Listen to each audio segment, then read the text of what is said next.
안녕하세요. 제가 오늘은 저의 첫사랑 얘기를 한번 해보려고 하는데, 네, 제 첫사랑은 20살 때거든요. 그래서 제 첫사랑의 정의를 굳이 먼저 내리고 시작을 하자면, 첫 연애를 한 사람도 엄청 많이 사랑했던 사람도 아니라, 아, 이런 게 사랑이구나 라고 느끼게 해줬던 사람에 대해서 얘기를 한번 해보려고 하는데, 결론부터 얘기하면 사귄 적은 이제 거의 유사 연애라고 해야 할까요? 이제 사실 저 혼자 착각을 했다 그러면 할 말은 없는데, 그런 시기를 보냈어서 이제 어떻게 알게 된 사이냐면 재수학원에서 만난 거죠. 그래서 그냥 재수학원에서 보통 연애 못하게 하고 남녀 사이에 말도 못하게 하니까 저희도 뭐 딱히 접점이 있진 않았어요. 근데 화학 시험이 엄청 어려웠던 때가 있어서 그분이 먼저 말을 걸어주시는 거예요. 이번에 화학 시험 어땠냐? 너무 어렵지 않았냐? 이렇게 이제 말을 한번 걸어주셔가지고 저도 어려웠죠. 뭐 이러면서 이제 말문이 좀 트였던 거예요, 그 사람이랑. 이제 그 후에 이제 화학 선택자가 많지 않다 보니까 자료 주고받고 그러면서 되게 급속도로 친해졌어요.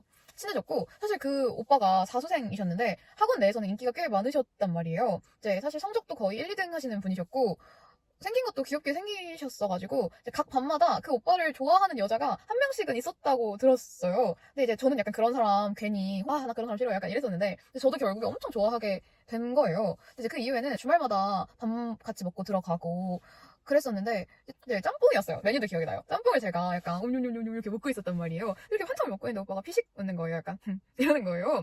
그래서 뭐지? 이게 약간 그 인소에서만 보던 그 피식 웃음인가? 이러고 왜 웃냐 이렇게 하니까 그 오빠가 저를 앞머리를 막 이렇게 하면서 이렇게 해주면서 귀엽네 이러는 거예요. 근데 저한테는 2살이나 오빠였고 저 같이 20이잖아요. 근데 그게 너무 설레는 거예요. 아 내가 귀여운가? 막 이제 그때부터 저는 그 오빠가 저를 좋아하는 줄 알았죠. 뭐 그런다거나 거의 뭔가 손만 안 잡아도 연애를 했다고 저는 생각을 할 정도였으니까 뭐 학원 끝나고 나면 산책은 그냥 거의 기본이었고 저희 둘이 오늘 다리 너무 예쁘지 않냐 우리 내일 또 걸으러 오자 이런 공기를 너랑 마실 수 있어서 너무 행복하다 막 이런 대화가 오갔단 말이에요. 코로나 때문에 아무 데서도 공부할 곳이 없었을 때가 있었는데 저희 집에 한 3일 와서 아침 7시부터 밤 10시까지 저희 집에서 공부하고 또 저희 엄마 아빠랑 동생이랑 우리 저희 식탁에서 막 삼겹살 구워 먹고 그러니까 아버지가 오빠한테 아, 우리 준이 어때? 막 이렇게 물어보면, 아, 너무 좋은 애다. 이렇게 착하고 성실하고 예쁜 친구 없다. 막 이러면서 무슨 사윗감이랑 얘기하는 것처럼 그런 대화도 오가고 그랬던 거예요. 그래서 저는 속으로 내심, 이거 뭐지? 이러다 결혼하는 거 아닌가?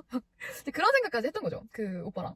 그리고 거의 안 사겠다 하기가 좀 어렵지 않나 할 만큼 결정적으로 이 사람을 내가 사랑하는구나 라고 느꼈던 때는 9월 모의고사 날이었는데 이제 그 오빠도 저도 만족스러울 만큼의 성적을 받아내지 못했던 거죠. 그래서 구모가 끝나고 저희들이 이제 심란한 상태로 이제 눈빛 딱 주고받고 호수공원을 가게 돼요. 근데 제가 차를 항상 끌고 다녔기 때문에 제 차에 옆에 타고 오빠가 막 플레이리스트 만들어가지고 노래도 틀어주고 저희끼리 이제 공원으로 드라이브를 가요.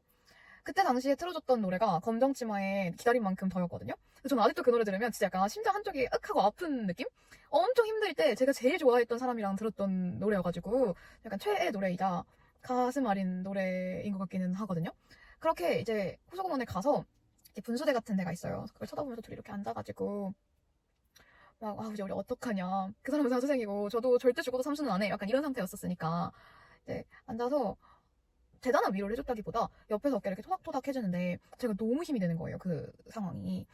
뭔가 이제 2년이나 더 많이 공부를 해본 오빠가 나한테 토닥토닥을 해주니까 할 수 있을 것만 같은 기분도 들고 이제 늘 존경스러웠거든요. 공부도 열심히 하고 절대 흐트러지지 않는 모습이. 그래서 아, 이 오빠를 따라서 무언가라도 해봐야겠다. 막 나도 이 오빠 따라서 1등 해보고 싶고 그래야겠다. 막 이런 마음이 들면서 제 스스로가 뭔가 발전이 되는 것도 좋았어요. 그 사람을 좋아하게 되면서. 그래서 그렇게 되게 설레고 제 딴에는 제 공부도 잘 됐었고 그 사람을 볼 수 있다는 생각에 학원 가는 재미가 너무 있는 거예요. 그래서 제가 원래 일요일마다 학원 안 가고 놀았는데 그 오빠가 일요일에 오기 때문에 저도 굳이 일요일에 학원을 가고 그 오빠가 학원 끝나고 옆에 스터디 카페 가서 공부하면 저도 10시에 끝나고 또 스터디 카페 가서 공부하고 막 그랬던 것 같아요. 그래서 저는 이제 스스로는 그 생각을 했죠. 왜 이제 고백을 안 하지? 막 이랬는데 수능이 너무 코앞이니까 아 그래 수능 끝나고 연애해도 되는 건데 내가 너무 조급하게 생각하는 거 아닌가? 나도 공부가 더 중요하지 막 이러면서 이제 그냥 썸만 탄다고 생각을 혼자 했죠. 하고 그러던 와중에 10월 초였을 거예요. 이제 수능이 한 달 정도 남은 시기에 그 사람이 이제 전화가 오는 거예요. 근데 원래 밤에 전화 주고받고 하진 않았거든요. 근데 전화가 오길래 왜? 이러고 받았는데 오빠가 자기가 요즘 너무 심란하대요. 좋아하는 사람이 생겼어 내가 이러는 거예요. 근데 저는 그 짧은 순간에 이거 나다. 아 이거 진짜 고백을 이렇게 하는구나. 수능 한 달 전에 고백? 어떻게 받아주지? 막 이런 생각을 하는 동시에 너무 김칫국일 수도 있으니까 혹시 다른 애인가? 그 다른 애가 그냥 정말 근거도 없이 스쳐 지나가는 거예요. A라고 하면 A를 갑자기 좋아하나? 이 생각이 들어서 이제 한 80%로는 나다 이건 이렇게 이제 확신을 하고 20%의 확률로는 A일 수도 있겠네? 이러고 이제 오빠한테 나야? 이럴 순 없잖아요. 그래서 아 A 좋아해? 이렇게 물어봤는데 오빠가 너 어떻게 알았어? 이러는 거예요. 근데 저는 거의 나한테 그냥 돌려서 찍어본 거잖아요. 거기서 뇌정지가 온 거예요. 진짜 A라고? 왜지? 어제까지 나랑 산책하고 어제까지 나랑 밥 먹고 어제까지 나한테 귀엽다고 했던 사람이 왜 A를 좋아한다고 하지? 이렇게 된 거죠.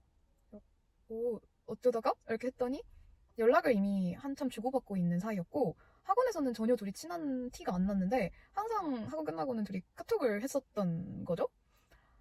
제 마음이 엄청 컸었거든요. 저 사람보다도 내가 수능을 못 봐줄 수 있다면, 그래서 저 사람이 대학 갈 수 있다면, 난 기꺼이 못 봐줄 자신 있다. 막 이런 헌신의 마음까지 갔었던 때라 충격이 너무 컸어요.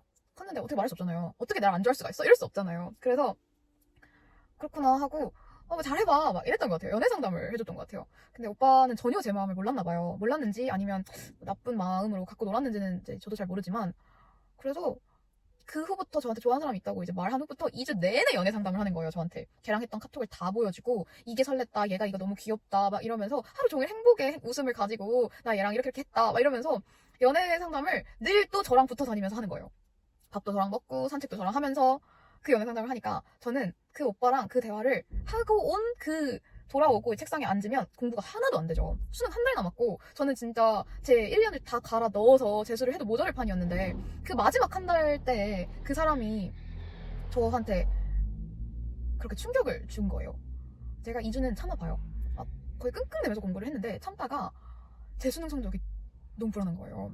근데 그 사람이 부르면 또 자연스럽게 그 옆에 가게 되고 그 사람이 말을 걸면 들어주고 싶고 막 이게 좋아하다 보니까 그렇게 된 것 같거든요. 그래서 제가 쪽지를 쓰죠. 나 오빠 좋아한다. 좋아한 지 꽤 됐고 좋은 사람이라고 생각하고 있다. 근데 요즘 이렇게 오빠가 그 여자아이 얘기하는 게 나한테는 꽤 타격감이 크고 힘들다. 뭘 어쩌자고 지금 내 마음을 고백하는 게 아니라 나는 수능이 가장 중요하다 지금. 근데 지금 오빠랑 얘기를 하고 대화를 할 때마다 집중이 안 돼서 나 좀 배려해달라고 말하고 싶다 라고 쓴 거예요. 제가 할 수 있는 최선이라고 그때 당시엔 생각을 했고 사실 지금 생각하면 그냥 혼자 참을 걸 뭐하러 고백까지 했나 막 이런 생각은 가끔은 들어요. 근데 그때 당시엔 제가 이렇게 참을 수 있는 상황이 아니었나 봐요. 그래가지고 그렇게 쪽지를 쓰고 그날 밤에 장문의 카톡을 또 받아요. 몰랐다. 너가 날 좋아하는지도 몰랐고 그냥 좋은 동생으로 너무 아끼고 있었는데 이렇게 내가 너한테 상처를 준 거랑 미안하다. 배려 당연히 해주고 조심하겠다. 이렇게 상처받았으면 정말 미안하다. 이런 약간 장문이 왔고 그 글이 너무 예뻐서 역시 내가 좋아했던 사람이니까 이렇게 잘 끝내주는구나. 그 사람이 저를 안 좋아하는 건 어쩔 수 없는 거니까. 근데 되게 내가 좋은 사람을 좋아했다는 거에 대한 뿌듯함을 갖고 있었는데 다음날부터 그 여자애랑 학원에 손을 잡고 오기 시작하는 거예요. 사귄 거죠. 그러니까 저는 마음의 정리도 되지 못한 채로 그의 연애를 제 눈으로 직접 다 본 거죠. 학원 내에서. 수능 2주 전이었단 말이에요. 멘탈이 그냥 와르르 무너져 버려가지고 그때부터는 입맛도 없었던 것 같아요. 그 수능 전 2주가 아무것도 삼킬 수가 없는 상황? 수능도 긴장이 되는데 저는 거의 실연의 아픔을 겪었어야 되는 때니까 제가 수능까지 못 보면 제가 너무 싫어질 것 같은 거예요. 스스로가. 고장 남자 하나 때문에 내가 해내고 싶었던 목표마저도 못 해내는 사람이 된다면 그건 제 탓이 되는 거지 그 사람 탓을 할 수가 없는 거잖아요. 그래서 해내야지. 이런 도끼가 갑자기 생겼어요. 수능 2주 전에. 2주만 가지고도 저는 그 2주가 진짜 좀 중요하다고 생각하거든요. 이런 계기는 없었더라도 막판 스포츠가 진짜 수능은 중요해요. 근데 저는 그게 오히려 좀 저를 힘들게 했던 것 때문에 이겨내면서 그 2주를 정말 열심히 공부를 했고 정신 차리고 수능을 보자. 내가 적어도 저 사람보다는 잘했는다. 그리고 제가 수능을 받고 저는 완벽히 제가 원하는 성적은 아니긴 아니었는데 그래도 고려대 입학할 정도의 성적은 받아냈었고요. 그 오빠는 어떻게 됐냐면 원래는 인서 의대를 갈 수 있을 만큼 잘하셨던 분이었거든요. 근데 한양대 정도의 성적이 나와서 아마 한양대 다니다가 오수했다고 들었고요. 한 번 더 해서 연세대 학교 아마 들어가셨을 거예요. 지금은 뭐 하는지 잘 모르겠는데 5년 전 일이니까 어쨌든 제가 이겼죠? 제가 이겨서 저는 그냥 옛 추억으로 그래도 내가 스스로 사람을 사랑하면 이런 마음까지 드는구나 깨닫게 해준 사람이라서 고맙기는 하고 또 그 사람이 그렇게 상처를 저한테 줬다 보니 제가 뭐 한 단계 좀 성장하는 그런 시기가 있지 않았었나. 그래서 저는 덕분에 고려대 갔다고 생각은 해요. 이제 뭔가 저는 상처를 안 받으면 좋겠지만 상처를 한번 받으면 이렇게 성장하는 것 같더라고요. 여기까지가 제 첫사랑이자 재수학원에서의 이제 짝사랑 썰이고요. 그러면 뭐 하는지는 잘 모르겠지만 잘 살았으면 좋겠네요. 아마 제 친구들, 제 수학원에 있던 친구들도 어렴풋이 제가 그 오빠를 좋아하고 저희들이 친하게 지냈던 건 알 텐데 이렇게까지는 알란가 모르겠네요. 재밌게 들어주셨으면 감사하고 여기까지